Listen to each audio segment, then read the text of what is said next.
কোরবানির দিনে আমরা অনেক টাকা দিয়ে গরু ছাগল কোরবানি দিই, কিন্তু দুঃখজনক হলেও সত্য, আমরা আমাদের নিজেদের ভিতরে লুকিয়ে থাকা লোভ, হিংসা, অহংকার নামক এই পশুটাকে কি কোরবানি দিতে পেরেছি? মনের পশুত্বকে কোরবানি দিতে পেরেছি কিনা?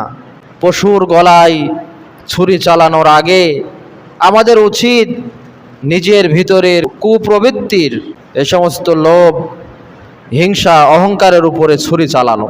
তাহলেই আমাদের জীবনটা সুন্দর হবে, তাহলেই আল্লাহর দরবারে এই কুরবানিটি গৃহীত হবে। কোরআনুল কারীমে রব্বুল আলামিন বলেছেন, লা ইয়ানালাল্লাহু লুহুমুহা ওয়ালা দিমাউহা ওয়ালাকিন ইয়ানালাহুত তাকওয়া মিনকুম। কখনোই আল্লাহর নিকট কোরবানির রক্ত, কোরবানির গোশত পৌঁছায় না, আল্লাহ খায়ও না। বরং আল্লাহর নিকট যেটি পৌঁছায় সেটি হচ্ছে মানুষের তাকওয়া, অন্তরের নিয়াত, এগুলো আল্লাহর কাছে যায়। আল্লাহ তাআলা আমাদের বোঝার তৌফিক দিক, আমিন।